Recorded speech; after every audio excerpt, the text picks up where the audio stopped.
जिन्हें लगता है पीएम मोदी जब भी बोलते हैं सिर्फ झूठ बोलते हैं, उनको जवाब मिल गया है। उन्होंने संसद के अंदर खड़े होकर कई मिनट तक लगातार सच बोला है।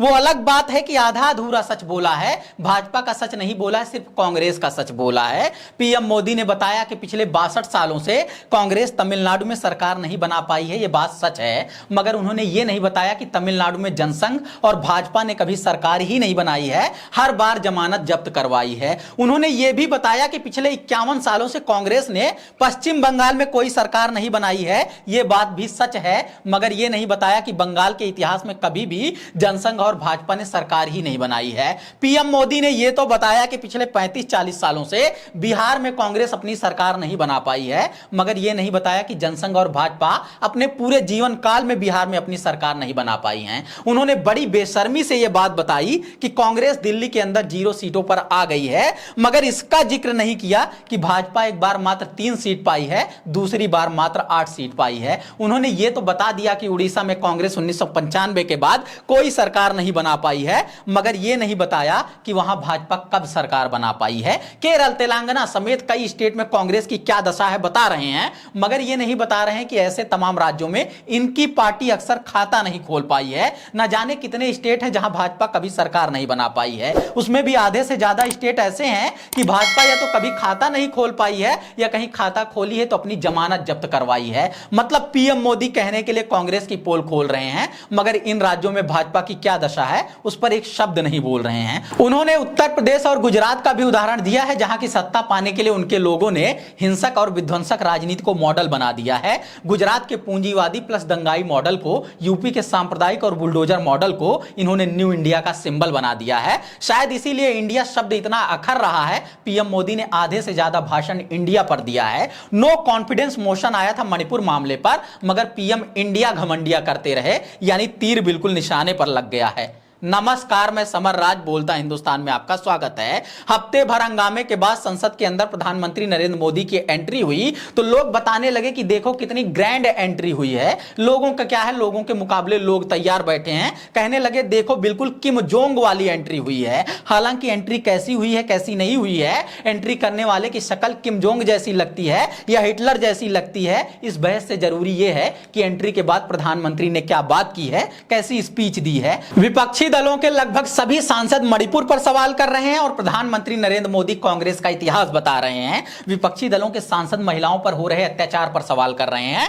पीएम मोदी इंडिया को घमंडिया कहकर मजे ले रहे हैं। विपक्षी दल के सांसद मणिपुर को अपनी मां कहकर, मोदी को मां का हत्यारा कहकर ड्रामेटिक ही सही मगर भावुक अपील कर रहे हैं। प्रधानमंत्री नरेंद्र मोदी हंस हंसकर मजे लेकर जवाब दे रहे हैं। आम बोलचाल की भाषा में कहें तो खड़े खड़े खीस निपोर रहे हैं। सबसे ज्यादा नासमझी तो उनकी इस बात में दिखाई दे रही थी कि किन किन राज्यों में कांग्रेस की दुर्दशा हुई है गिना रहे थे, मगर अधिकतर उन राज्यों का जिक्र कर रहे थे जहां भाजपा की दशा कांग्रेस से भी बुरी है। पीएम मोदी तमिलनाडु की बात कर रहे थे, जहां सत्ता तो छोड़िए, सीट का खाता खोलने के लिए भाजपा को जूझना पड़ता है। किसी बड़ी पार्टी से गठबंधन करके 1-2 सीट तक सिमट जाना पड़ता है। कई बार ये हथकंडे भी काम नहीं आते हैं और भाजपा का कुल स्कोर 0 रह जाता है। उन्हें इस बात की खुशी है कि पिछले 51 सालों से पश्चिम बंगाल में कांग्रेस की सरकार नहीं बन पाई है। हालांकि एक और बात है कि ममता बनर्जी ने 1996 में कांग्रेस से ही अलग होकर अपनी पार्टी तृणमूल कांग्रेस बनाई है, मगर कांग्रेस की सरकार न बन पाने की बात को सच मान लिया जाए तो इस सच्चाई पर चर्चा कौन करेगा कि पश्चिम बंगाल के इतिहास में जनसंघ और भाजपा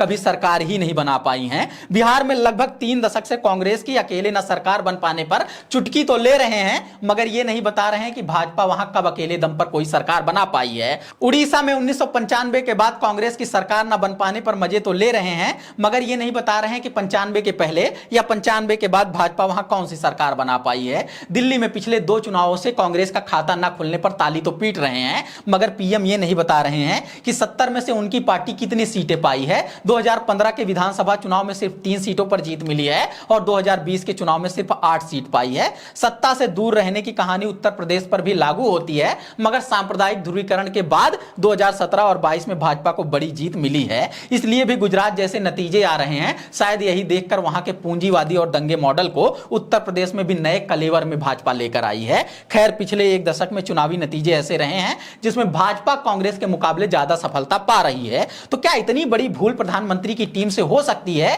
कि गिन गिन कर उन्हीं राज्यों का जिक्र कर रहे हैं जहां पर खुद की पार्टी कोई खास सफलता नहीं पाई है? अधिकतर जगहों पर तो कांग्रेस से बुरा हाल है, उससे भी कम वोट पाई है, उससे भी कम सीट पाई है। दरअसल पूरा मामला है विपक्षी महागठबंधन के प्रभाव का, जिसे प्रधानमंत्री के भाषण में स्पष्ट तौर पर देखा जा सकता है। प्रधानमंत्री मणिपुर पर नहीं बोल रहे हैं, बार बार इंडिया का जिक्र कर रहे हैं, चिढ़कर उसे घमंडिया कह रहे हैं। अगर विपक्षी दलों के लोग कोई चुनौती नहीं पेश कर रहे हैं तो क्यों उसी गठबंधन के पीछे पड़ गए हैं? क्यों अपनी आधी से ज्यादा स्पीच उसे ही समर्पित कर दे रहे हैं? शायद इसलिए कि अब तक लड़ाई भाजपा बनाम कांग्रेस थी तो बेहद आसान लग रही थी। अब लड़ाई भाजपा बनाम महागठबंधन हो गई है और विपक्ष में 2 दर्जन से ज्यादा पार्टियों का गठबंधन है, जिसमें 1 दर्जन तो अपने अपने राज्यों की सबसे बड़ी पक्ष विपक्ष की पार्टियां हैं। जैसे बिहार में पीएम मोदी को ना अकेले कांग्रेस से डर लगता था, ना आरजेडी से, ना जेडीयू से, मगर तीनों साथ दिखाई दे रही तो अजीब सी बेचैनी हो रही है, अजीब सी घबराहट हो रही है। उनके स्पीच में यह बात साफ साफ दिख रही है।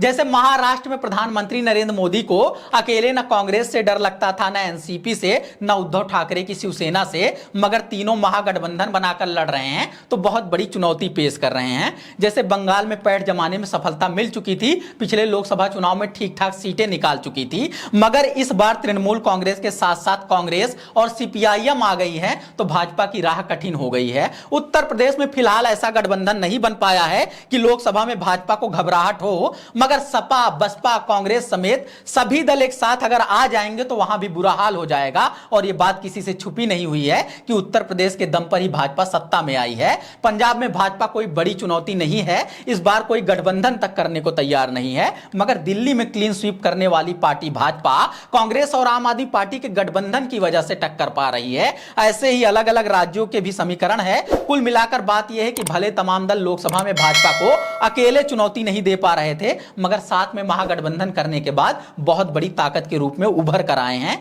और यही बात प्रधानमंत्री नरेंद्र मोदी को चैन से सोने नहीं दे रही है। इसलिए भी संसद के अंदर आकर उल जलूल हरकतें कर रहे हैं, गैर जरूरी बातें कर रहे हैं, मुद्दे को भटका रहे हैं, बेहद बेहुदा टिप्पणी कर रहे हैं। न्यू इंडिया कहकर अपनी योजनाओं का प्रचार कर रहे थे, मगर विपक्षी महागठबंधन ने अपना नाम इंडिया क्या रख लिया, उसे घमंडिया कह रहे हैं। मीडिया वाले भी चुप हैं क्योंकि मुंह में बोटियां पकड़ा दी गई हैं। यही बात कोई विपक्षी दल का नेता कह देता तो शोर मचाने लगते कि देखो इंडिया का मजाक उड़ाकर देश का अपमान कर रहे हैं।